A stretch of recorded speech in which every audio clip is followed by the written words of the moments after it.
Olá, aqui na TV Assembleia você também acompanha os principais assuntos em pauta no plenário. Vamos abordar temas que abrangem os mais diversos setores da nossa sociedade.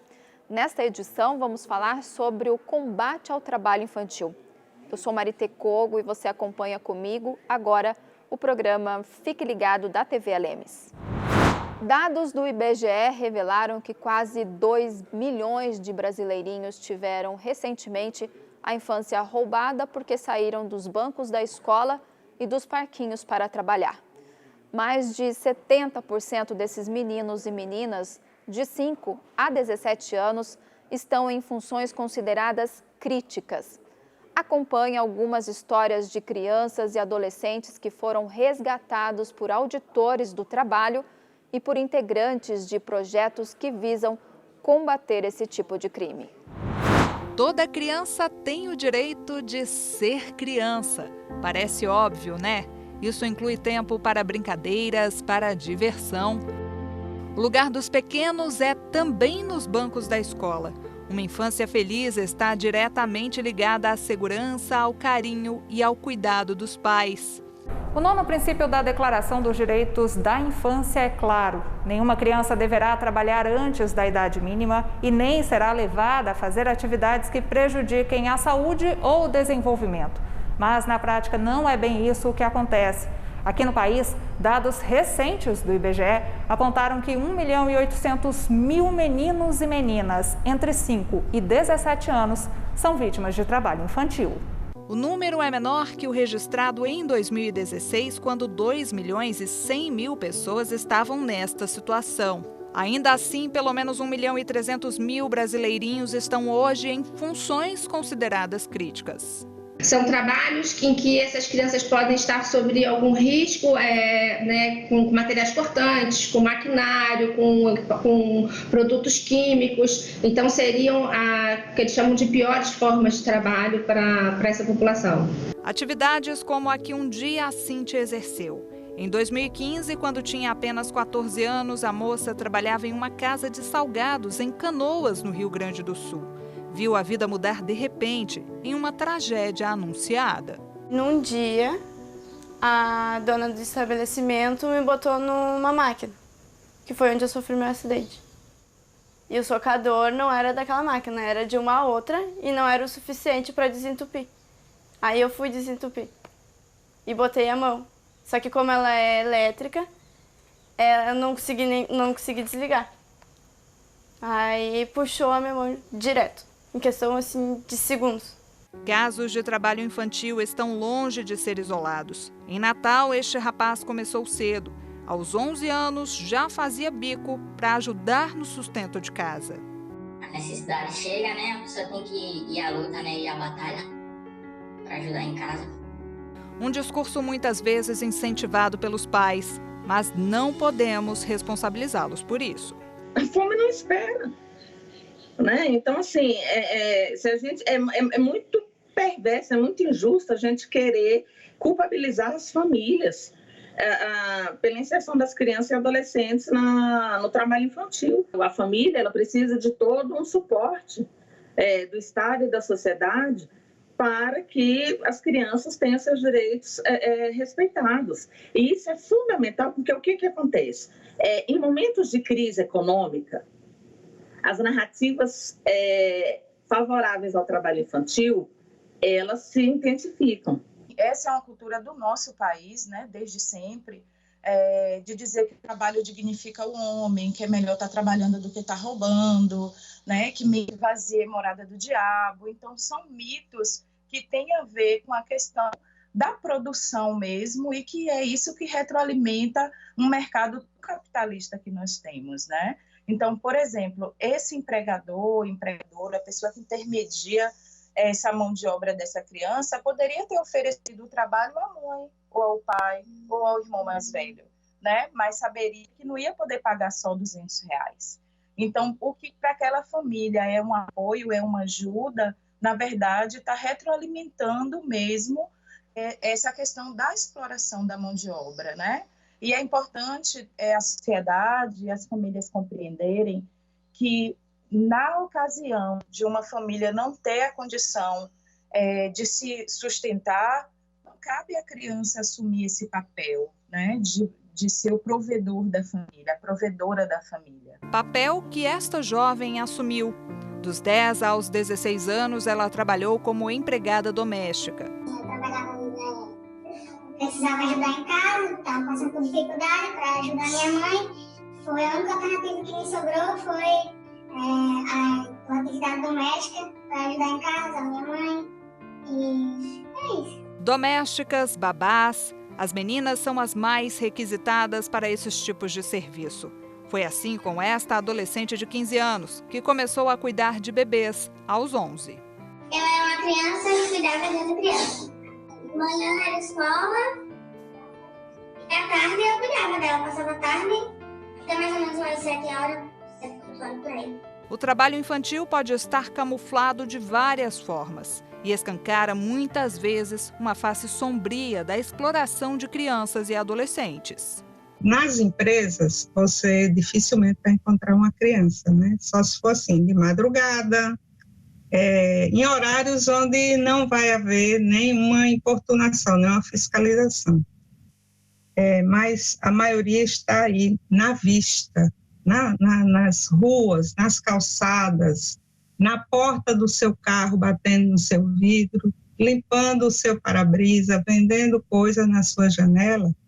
E dentro desses carros tem muitas pessoas que estão ali exatamente para convencer, recolher crianças para fazer os piores trabalhos que você imagina, desde a exploração sexual, a ser aviãozinho, de droga, essas coisas. Então, ali, vamos dizer, é o pomar onde eles vão pegar os frutos desse tipo de trabalho.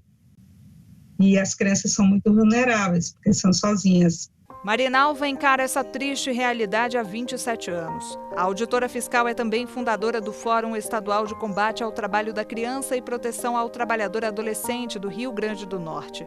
Já devolveu a dignidade a muitos meninos e meninas.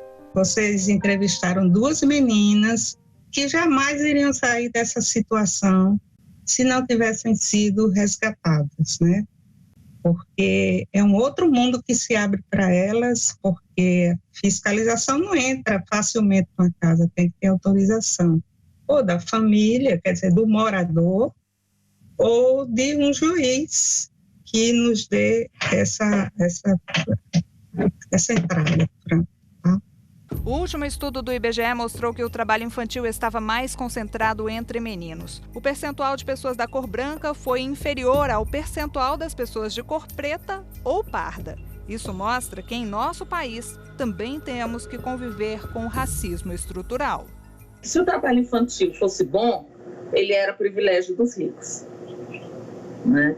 E a gente sabe que não é assim. Quem defende o trabalho infantil defende para as crianças pretas. É importante que isso fique claro. O trabalho infantil, ele é sim uma herança do nosso processo histórico de escravidão e desse racismo estrutural tão arraigado na nossa sociedade e que nos últimos tempos está cada vez mais visível. Uma infância sofrida pode resultar numa fase adulta mais difícil. A gente está falando de uma condenação de uma geração, né? Essa geração, ela carrega os impactos. O que acontece na infância não fica na infância, né? O que acontece na infância percorre toda a nossa fase, né? Todo o nosso desenvolvimento. Agora, o que cabe a nós, enquanto sociedade, é decidir o que é que a gente quer carregar durante o nosso desenvolvimento. Geralmente, crianças e adolescentes que trabalharam na infância crescem tendo poucas oportunidades de avançar em sua carreira, porque geralmente estão atrás, estão em trabalhos mais subalternos do que aquelas crianças e adolescentes que não trabalharam na infância. Daí a importância da educação. A principal instituição de sociabilização das novas gerações, das crianças, dos jovens, deve ser a escola pública, gratuita e de qualidade. No meu entendimento, esse problema do trabalho infantil é fundamental a valorização da educação escolar. Paralela à valorização da educação escolar, é preciso garantia de renda familiar. Se os pais não têm trabalho, como é que a gente tira essas crianças do trabalho infantil, se eles são o único sustento, né, em algumas vezes, dessas famílias? Então, esses pais eles nem enxergam essa questão do trabalho infantil como algo ruim para a criança ou como algo proibido, né? Especialmente aqueles que ajudam os pais. Atualmente, o artigo 60 do Estatuto da Criança e do Adolescente proíbe qualquer trabalho a menores de 14 anos, salvo na condição de aprendiz. Quando era pequeno, Antônio não teve esse amparo porque a legislação não existia.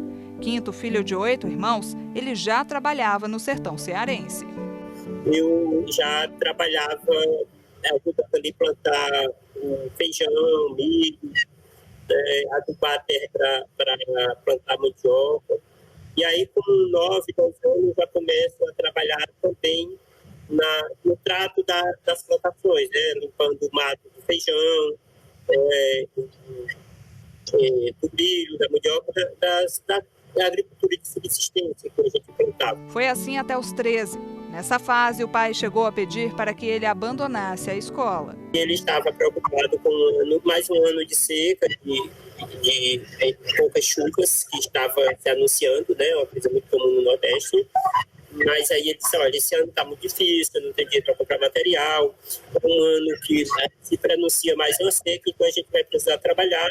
Como vocês estudam de manhã e o maior tempo do trabalho da agricultura é mais cedo, né, por causa do sol, então a gente vai, esse ano vocês vão me ajudar na roça e no próximo ano, as coisas melhorando, vocês retornam. Mas aí eu não fui para aula no primeiro dia, e aí no segundo dia minha professora foi lá em casa conversar com meu pai, saber por que eu não tinha ido para aula. Aí ele contou a situação, né? Aí ela disse, não, faz o seguinte, faça um esforço aí, vá lá na mercearia, converse lá, compre fiado, põe o seu pago, mas não deixe seu filho deixar de ir para a aula, não. Graças à intervenção da professora, Antônio não parou mais de estudar. Fez faculdade e hoje é procurador do trabalho. Eu era para ser a regra e não a exceção. Se eu sou exceção, é porque quem não conseguiu ficar nessa exceção não teve direitos assegurados. Então, é uma prova, é uma evidência, né, de que o trabalho infantil traz prejuízos. E aí eu, por exemplo, não posso pegar o meu caso, que é uma exceção, como se ele fosse a regra. Antônio criou o PETECA, Programa de Educação contra a Exploração do Trabalho da Criança e do Adolescente. Sabe que é quase impossível cumprir a meta da ONU de erradicar todas as formas de trabalho infantil até 2025, mas é implacável na missão. Que lugar lindo! Seria um paraíso se não fosse por um detalhe. Acorda, rapaz, vamos embora trabalhar.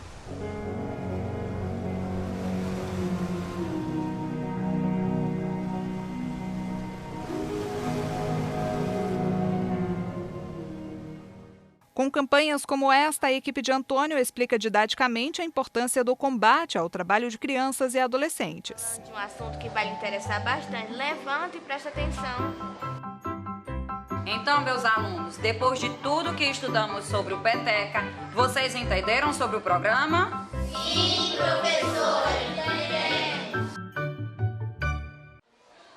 Tchau, até amanhã. Tchau. Tchau. Professora, eu preciso da sua ajuda. A conscientização também vem pelo teatro.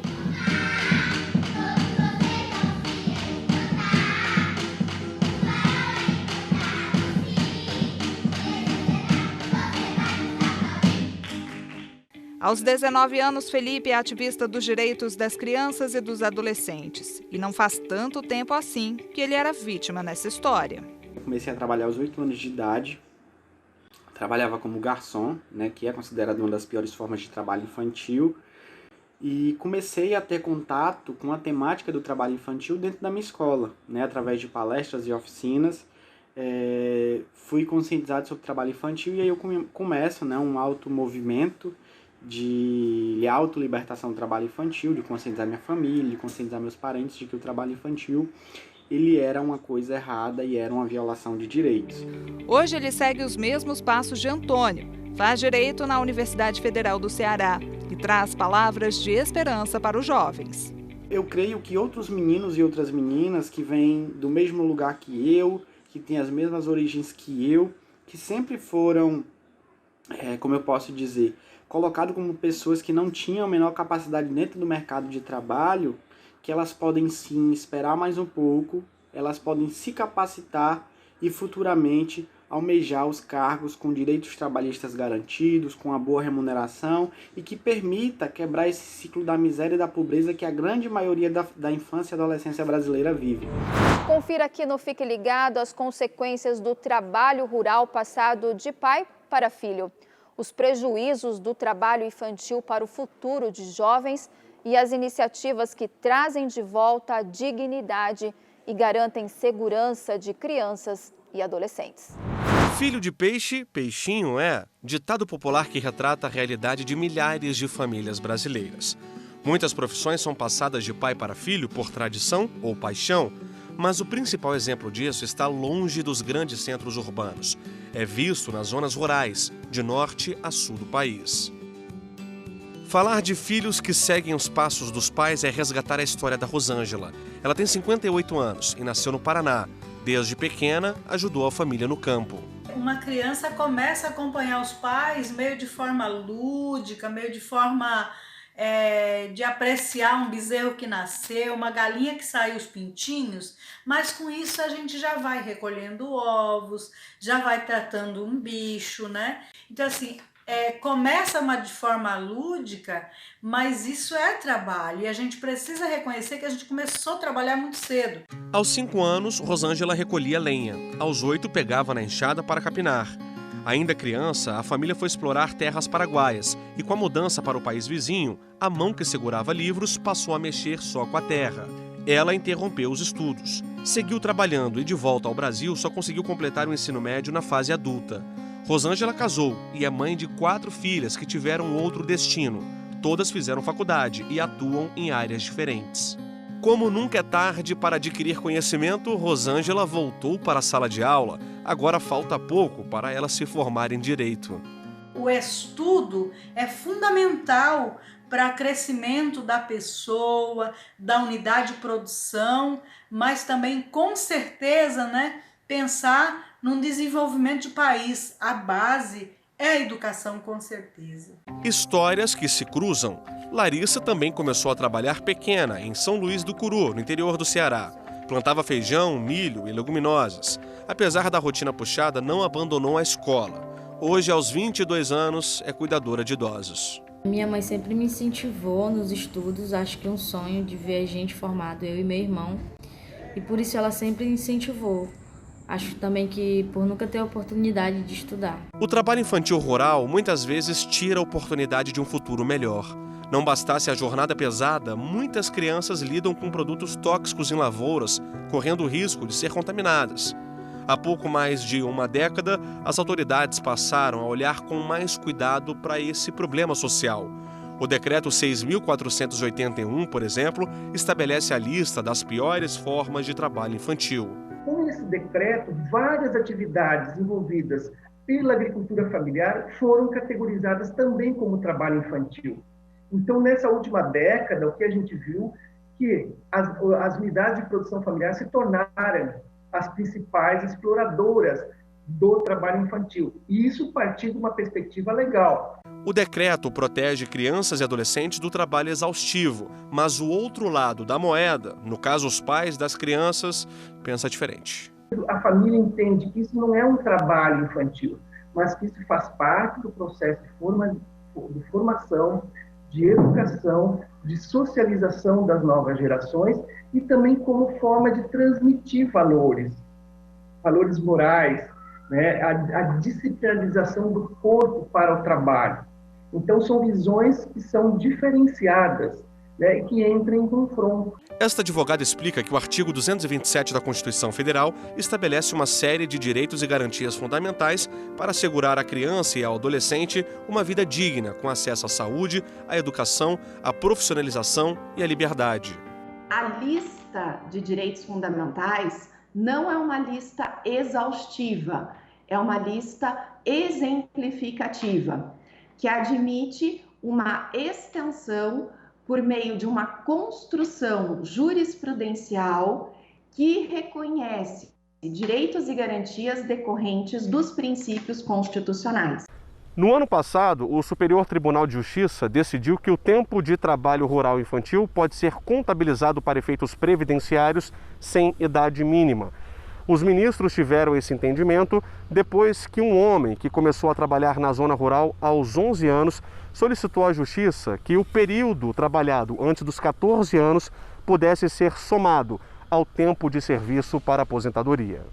Negar esse direito à proteção previdenciária da criança que trabalha seria negar todo o sentido de uma Constituição cidadã, de uma Constituição que garante os direitos fundamentais. O trabalho na infância pode ser combatido de várias formas e tem muita gente ajudando nesse enfrentamento.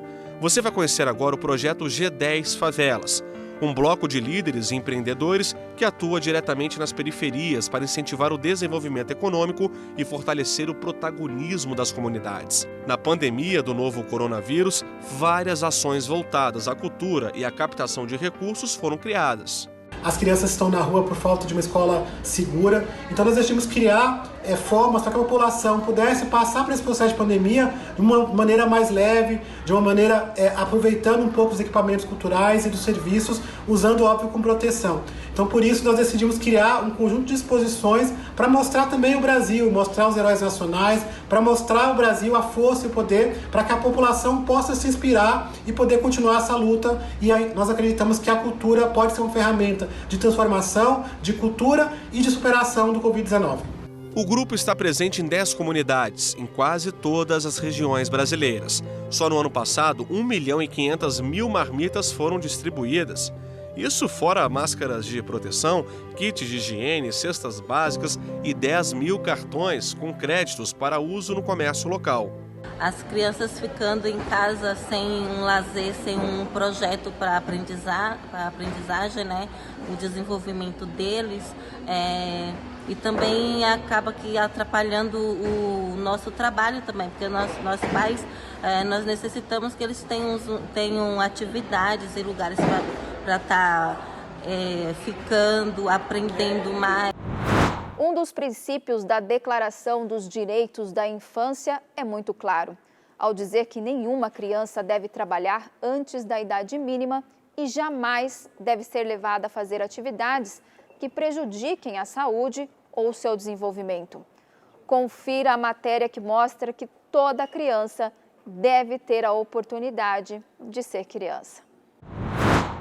Soraya é professora da rede municipal na zona sul de Manaus e conta que tudo começou há 7 anos, quando um aluno, dormindo nos fundos da sala de aula, acendeu a luz de alerta. Nós descobrimos que o adolescente ele auxiliava o seu pai na madrugada numa padaria, fornecimento dos pães. E isso aí foi um fator de preocupação, porque o aluno ele não conseguia desenvolver o processo de ensino-aprendizagem. O cansaço, o estresse dessa luta diária fazia com que o aluno não conseguisse produzir o conhecimento. Soraya conversou com os pais do menino, explicou que o trabalho atrapalhava o aprendizado na infância. Conseguimos sensibilizar a família quanto à mudança de atitude.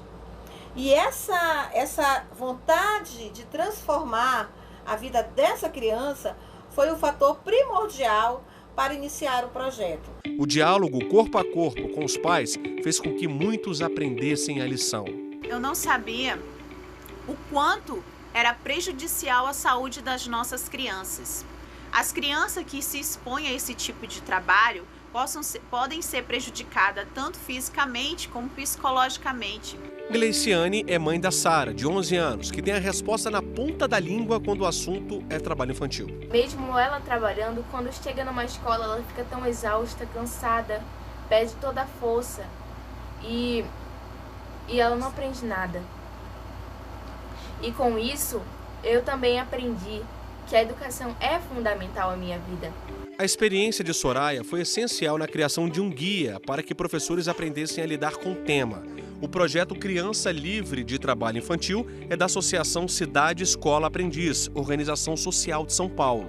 Nós acreditamos que a única alternativa para o desenvolvimento saudável de uma criança é a escola, é o convívio familiar e comunitário, é o lazer.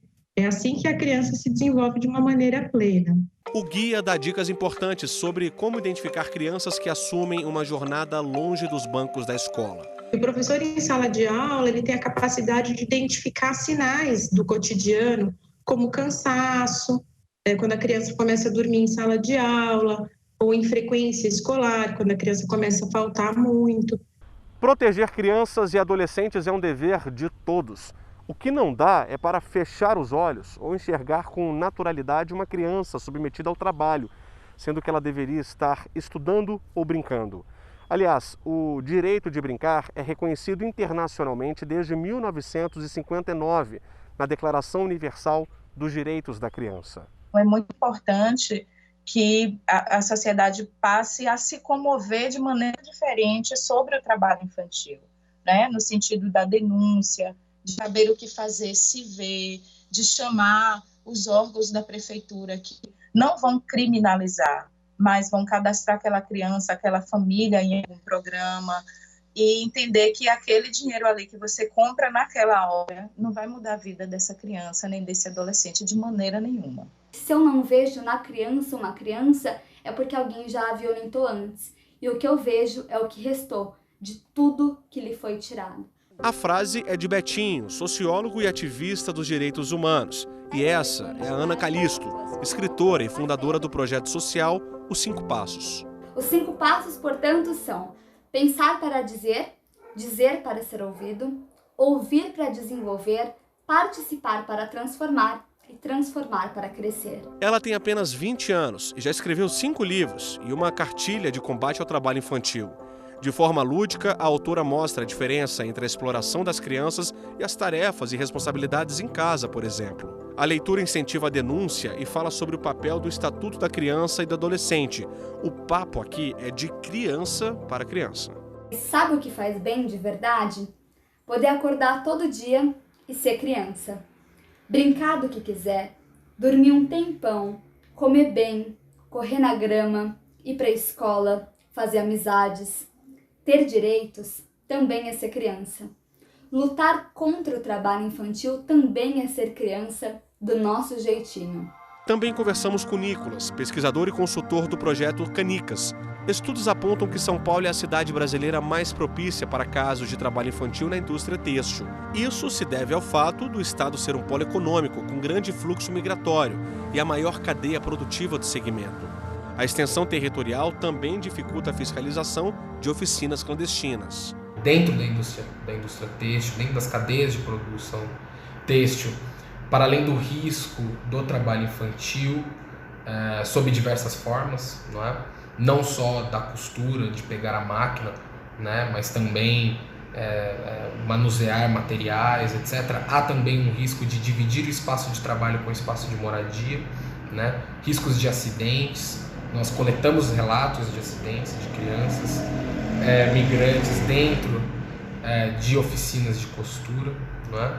De São Paulo para João Pessoa, a Casa Pequeno Davi atende 320 crianças e adolescentes vulneráveis.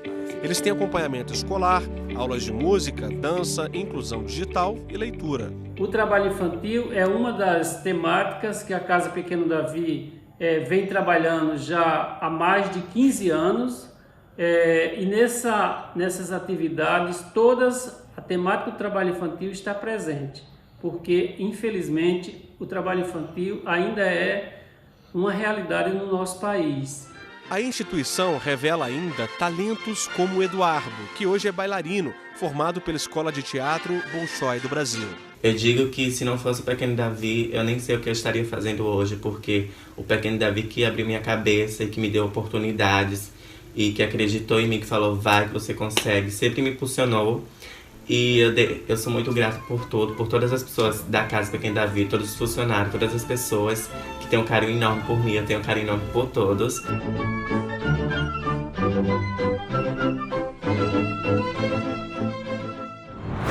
Eu vou ficando por aqui, agradeço pela sua companhia. Até a próxima edição.